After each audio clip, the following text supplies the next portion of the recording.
جماعت میں وقت لگایا کرو. بس آخری بات, کس میں وقت لگاؤ؟ تبلیغی جماعت تمہیں تمہارے ہدف پہ لے کر آئے گی. تبلیغ میں نکل کے دیکھو, میں ایک اہل حدیث کا واقعہ اکثر سناتا ہوں. وہ کئی فرقوں سے دھکے کھا کھا کے نا, پہلے یہاں گئے, پھر وہاں گئے, پھر ادھر گیا تو لگا وہ یہی صحیح ہے باقی سارے غلط, پھر ادھر گیا پتہ چلا یہ صحیح باقی سارے غلط. دھکے کھا کھا کے وہ سنا دوں جلدی سے مختصر, ٹائم ہو گیا نا پورا. ایک اہل حدیث آئے مجھ سے ملنے کے لیے, میری 4 شادیوں والی کتاب پڑھی, اتنی بڑی داڑھی ہے ان کی, تو 4 شادیوں والی کتاب پڑھ کے بڑے متاثر ہو گئی. یہ کتاب ایسی جس سے بریلوی بھی متاثر ہوتے ہیں, اہل حدیث بھی ہوتے ہیں, دیوبندی بھی ہوتے ہیں, شیعہ بھی ہوتے ہیں, ہر آدمی, کیونکہ آدمی تو آدمی ہے نا, آدمی پہلے, دیوبندی بریلوی بعد میں. وہ کہتے ہیں ہر بھلے دیوبندی نے لکھی ہو, حنفی نے لکھی ہو, بریلوی کتاب بڑی شاندار لکھی ہے. تو وہ اہل حدیث بندہ, اتنی بڑی داڑھی اس کی, وہ بیان سنتے بھی ہیں. یہاں آ گئے 2008 کی بات ہے, یہ آج سے 12 سال 13-14 سال پہلے. تو بڑی داڑھی, مجھے اندازہ ہو گیا کہ یہ چینل تھوڑا سا کیا ہے, چینج لگ رہا ہے نا. خیر کہہ رہے ہیں یار یہ میں نے آپ کی کتاب پڑھی ہے یار, کیا کتاب لکھی ہے یار, کیا دلائل کے انبار لگا دی, او ہو ہٹو بچو ہو گیا نا. میں نے کہا ماشاءاللہ آپ کی داڑھی بڑی خاندانی ہے. کہنے لگے میں اہل حدیث ہوں. چلو اچھی بات ہے, کوئی مسئلہ نہیں ہے. تو میں نے کہا اور کیا کرتے؟ کہتے میں ہوں اہل حدیث لیکن میں بڑا معتدل ہوں, میں تبلیغ میں وقت لگاتا ہوں. میں نے کہا عام طور پہ اہل حدیث تبلیغ کو اچھا نہیں سمجھتے, تو آپ کیسے؟ تو مجھے انہوں نے اپنا پورا واقعہ بتایا. یہ واقعہ میں نے ایک بیان میں, لیکن آج کے ٹاپک کے حساب سے یہ ذرا اور زیادہ فٹ آ رہا ہے. کہنے لگا پہلے میں تھا بریلوی, 40 والا نا, ہمارا پورا خاندان, میلاد شریف اور جو بریلوی حضرات میں ہوتا ہے, میت کے 3 دن کے بعد الگ چیزیں چل رہی ہیں, پھر 40ویں میں الگ چیزیں چل رہی ہیں, پھر یہ ساری چیزیں. کہہ رہے ایک دن میں نے کسی دیوبندی کا بیان سنا, یہ بدعت ہے, اس پہ کوئی حدیث نہیں ہے, تو میں دیوبندی ہو گیا. کہہ رہے جب دیوبندی ہوا تو پھر میں نے تھوڑے دن دیوبندی رہا, پورا خاندان میرے خلاف. کہہ رہے پھر میں کسی اہل حدیث کا بیان سنا, اہل حدیث تو ظاہر ہے بار بار قرآن حدیث, وہ لفظ یہ بہت ریپیٹ کرتے ہیں. تو میں نے لگا کہ یار اہل حدیث کیا ہوتے ہیں, صحیح تو کہہ رہے میں اہل حدیث میں چلا گیا. پھر خاندان والوں سے جھگڑا. پھر کہہ رہے ایک دن جماعت المسلمین والے سے ان کی تقریر سنا, انہوں نے کہا کہ یہ بھی ایک فرقہ ہے اہل حدیث, جیسے دیوبندی فرقہ, بریلوی فرقہ, اہل حدیث بھی فرقہ, تو نام چینج کرنے سے کیا ہوتا ہے تو فرقہ واریت تو غلط ہے. تمہیں قرآن کہتا ہے سماکم المسلمین, اللہ نے تمہارا نام مسلم رکھا, ہمارا کوئی فرقہ نہیں, ہم خالص کیا ہیں, مسلم. کہہ رہے مجھے یہ نعرہ بڑا شاندار لگا, یار یہ زبر فرقہ واریت سے بالکل پاک, کوئی فرقہ نہیں ہے. ابے یہ بھی فرقہ ہے, اتنی سینس نہیں ہے. جو لوگ کہہ رہے ہیں نا ہمارا کوئی فرقہ نہیں ہے, وہ ایک نیا فرقہ نکال رہے ہوتے ہیں.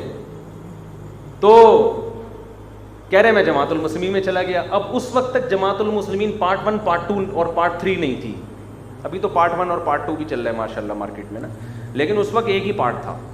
کہہ رہے اب جماعت المسلمین سے آگے کوئی یہ نئی چیزیں اس وقت تک یہ مارکیٹ میں جو آج کل چل رہی ہیں یہ آئی نہیں تھی. کہہ رہے ہم اب جماعت المسلمین سے آگے تو کچھ تھا نہیں, تو میں جماعت المسلمین میں, کہہ رہے پھر میں 20-25 سال جماعت المسلمین میں رہا. مالدار آدمی تھا, تو کہہ رہے میں نے جماعت المسلمین میں بہت پیسہ خرچ کیا ان کو پروموٹ کرنے کے. اور جماعت المسلمین کے ایک بڑا عہدہ بھی تھا, میں پورا عہدہ نہیں بتاؤں گا, جماعت المسلمین پھر ان کو تنگ کریں گے جا کے. انہوں نے مجھے بتایا کہ نام نہیں لیجیے گا, میں جماعت المسلمین والے پھر کیا کریں گے, تنگ کریں گے, مسلم ہے نا اس لیے. تو خیر کہہ رہے ہم جناب 20-25 سال ایک بڑا عہدہ ہمارے پاس, اور کیونکہ اس سے آگے کوئی فرقہ تھا ہی. کہہ رہے لیکن مجھے اندازہ ہونے لگا کہ یہ حنفی لوگ امام ابو حنیفہ کی ایسی تقلید نہیں کرتے جتنی یہ اپنی امیر کی تقلید کرتے. بار بار لیبل یہ کہ ہم مقلد نہیں ہیں, لیکن ان سے بڑا مقلد دنیا میں کوئی بھی نہیں. یہ اپنے امیر کی ہر غلط کو صحیح تو صحیح ہے ہی, ہر غلط کو بھی کیا کرتے ہیں, یہ شخصیت پرست لوگ ہیں. حنفی تو پھر بھی بہت سے قول میں امام حنیفہ کے قول کو چھوڑ دیا انہوں نے, یہ تو چھوڑتے ہی نہیں ہیں.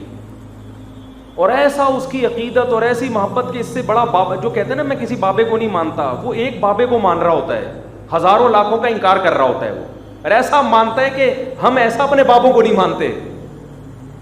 تو کہہ رہے مجھے یہاں یہ نظر آیا, تو میں ظاہر اسلام پھر سے انسان مرتد ہو جائے نا کہ یار یہ سارے ہی غلط ہیں تو صحیح کون ہے. کہہ رہے میں نے پھر ارادہ کیا کہ یار یہ کیا, میں کدھر جاؤں, میں کون صحیح ہے کون غلط ہے. دھکے کھاتے کھاتے کہتے ایک دن کیا ہوا اچھا ہر جگہ یہی وہ صحیح وہ غلط وہ صحیح، یہ ٹانگیں چوڑی پھر پتلی پھر رفع الیدین پھر نہیں کرنا پھر فاتحہ پھر زور سے آمین. کہہ رہے اسی میں میرے دماغ کیا ہو گیا، پاگل ہونے لگا. کہہ رہا ہے پھر میں ایک دن تبلیغ والے بیٹھے ہوئے تھے نا تو میں ادھر جا کے بیٹھ گیا. کہہ رہے وہ بات یہ کر رہے ہیں ہمارے اندر دین کیسے آ جائے، پوری دنیا میں دین کیسے چلا جائے، اس کے لیے ہمیں محنت کرنی ہے، اللہ سے ہوتا ہے، اللہ کی غیر سے کچھ بھی نہیں ہوتا. کہہ رہے میں نے کہا بیٹا ابھی یہ مجھے آہستہ آہستہ پکڑیں گے، مجھے کہیں گے ٹانگیں چوڑی کیوں کر رہے ہیں ٹھیک ہے نا. کہہ رہے میں نے کہا چلو ٹرائی کر کے دیکھتے ہیں، 3 دن لگاتا ہوں میں ان کے ساتھ. کہہ رہے میں نے 3 دن لگائے، میں نے رفع الیدین کیا نا، میں نے کہا اب مجھے کوئی نہیں مارے گا، رفع الیدین کیوں کر رہے ہیں، اور پھر میں دلائل دوں گا، پھر یہ مناظرہ ہوگا. عادت پڑ چکی تھی. کہہ رہے 3 دن ہو گئے کوئی بات ہی نہیں، نہ رفع الیدین کی، نہ دیوبندی کی، نہ بریلوی کی، نہ اہل حدیث کی، نہ جماعت المسلمین. وہ کہہ رہے ہیں بھائی نماز پڑھو، ہم سب کو فکر کرنی ہے کس طرح ساری دنیا کے لوگ کیا بن جائیں، نمازی بن جائیں. میں ایک دفعہ آرمی کے میس میں جانا ہوں، ایک بریگیڈیئر آن ڈیوٹی، وہ گشت کر رہے تھے. میں نے کہا کہ آپ گشت آن ڈیوٹی مطلب اس وقت سول ڈریس میں تھے وہ، کیونکہ شام کا ٹائم تھا. تو میں نے کہا آپ گشت کر رہے ہیں اتنی محنت، کہہ رہے ہیں یار ہمیں ریونڈ سے یہ ہدف دیا ہے کہ یہ فکر کرنی ہے کہ اس پورے علاقے کے 100% لوگ نمازی بن جائیں. کیسا یار، کیسا ہدف ہے یار، بریگیڈیئر کو کہاں لگا دیا حالانکہ نہیں بن سکتے لیکن ایک فکر تو ہے نا. میں نے کہا یار دیکھو، اور اگر وہ اسکالرز کو سن رہے ہوتے بریگیڈیئر صاحب تو کیا کر رہے ہوتے، پوری دنیا کو مجھے یہ ہدف دیا گیا کہ بنو امیہ کے خلاف پوری دنیا کو لانے میں کتاب لکھ رہا ہوں تاکہ ساری دنیا بنو امیہ کو کیا دے، گالیاں دے. وہ بریگیڈیئر یہ کام کر رہا ہوتا بیٹھ کے، اور محمد بن قاسم لٹیرا تھا، محمود النبی لٹیرا تھا، فلانا یہ کام کر رہا ہوتا وہ بیٹھ کے. تو بریگیڈیئر صاحب کیا کر رہے ہیں، مجھے میری آنکھوں سے آنسو روکنا میرے لیے مشکل ہو گیا کہ یار یہ کیا، یعنی کتنا مہذب کام ہے، اتنے بڑے آدمی کو کتنے اچھے ویژن پہ لگا دیا. تو وہ اہل حدیث بھائی بولتے ہیں کہ میں رکوع میں گیا، میں نے کہا مجھے نا بعد میں یہ انہوں نے ٹوکا نہیں. کہہ رہے میں سمجھ گیا بڑے ہوشیار ہیں یہ، آہستہ آہستہ پکڑیں گے. کہہ رہے 3 دن لگائے. کہہ رہے 3 دن میں کسی نے نہیں کہا کہ یہ کرو تو یہ نہیں کرو، ان کا کہہ رہے یہ مسئلہ ہی نہیں. کہہ رہے پھر ہم نے چلہ لگایا، 40 دن لگائے. تو کہہ رہے سوائے اس کے کہ دین ہمارے اندر اور پوری دنیا میں، اور توحید کی کتنی اچھی دعوت، اللہ سے ہونے کا یقین، اللہ کے علاوہ کسی سے کچھ نہ ہونے کا یقین دل میں آ جائے. کہہ رہے میں نے 40 دن لگائے. کہہ رہے اس کے بعد مجھے اندازہ ہوا کہ میں کدھر ٹھوکریں کھاتا رہا ہوں، کدھر دھکے کھاتا رہا ہوں، سوائے فرقواریت کی آگ اور نفرتوں کی آگ کے ان کے پاس کچھ بھی نہیں ہے لوگوں کے پاس. پھر مجھے کہنے لگے وہ اہل حدیث ہو کے، کہہ رہے میں ہوں رفع الیدین ابھی بھی کرتا ہوں. کہہ رہے لیکن مفتی صاحب اگر مجھے 2008 میں کہا آپ کے ہاتھ میں ممبر ہے، آپ کے پاس عوام ہے، اگر آپ اسلام کی خدمت کرنا چاہتے ہو تبلیغی جماعت کو پروموٹ کرو، اس کے علاوہ جو بھی ہے نا وہ فرقواریت کی آگ میں دھکیل رہا ہے لوگوں کو. لیبل کیا لگا رہا ہے، قرآن و سنت کا، ہر آدمی اپنے فرقے کو پروموٹ کر رہا ہے. پھر کچھ دن بعد انہوں نے میری پھر دوستی ہو گئی نا ان سے، ابھی بھی ہیں وہ، بیان بھی سنتے ہیں، ہو سکتا ہے یہ بیان بھی سن کے ان کے کمنٹس آ جائیں. کچھ دن بعد انہوں نے میری دعوت کی، میں گیا. پہلے میرے پاس تھوڑا ٹائم ہوتا تھا، اب میں دعوتوں میں جانا آج کل شارٹ ہو گیا ہوں. میں گیا تو ان کا بیٹا چلہ لگا کے آیا ہوا تھا. انہوں نے کہا یہ حنفی ہے، اور میں نے اس کو آج تک نہیں کہا کہ کیا بن جاؤ اہل حدیث. بھائی تجھے حنفی صحیح لگتا ہے تو حنفی ہے، ٹھیک ہے یار، یہ بھی وہ بھی جہنم میں انشاءاللہ نہیں جائیں. کہہ رہے میں رفع الیدین کرتا ہوں، یہ نہیں کرتا. کہہ رہے میری نظر میں یہ مسئلے اب بڑے مسئلے رہے نہیں ہیں، میری نظر میں یہ کہ یہ انسان کا بچہ بن جائے. اور کہہ رہے اس کے لیے مجھے تبلیغ کے علاوہ کوئی راستہ نظر نہیں آتا. کہیں بھیج دیا نا میں نے اس کو، یہ ایٹم بم بن کے آئے گا. یعنی ان کے بات میں اپنے الفاظ میں بیان کر رہا ہوں، اس سوائے نفرتیں پھیلانے کے کوئی کام نہیں کرے گا. تو اس لیے میں نوجوانوں سے کہتا ہوں تبلیغ میں وقت لگاؤ، تمہیں موٹیویشن ملے گی. دنیا کا مسافر خانہ، تبلیغ والے گشت کے دوران کیا کہتے ہیں، بلڈنگوں کو دیکھو تو بولو ایک کھڑی مٹی ہوتی ہے اور ایک پڑی مٹی ہوتی ہے.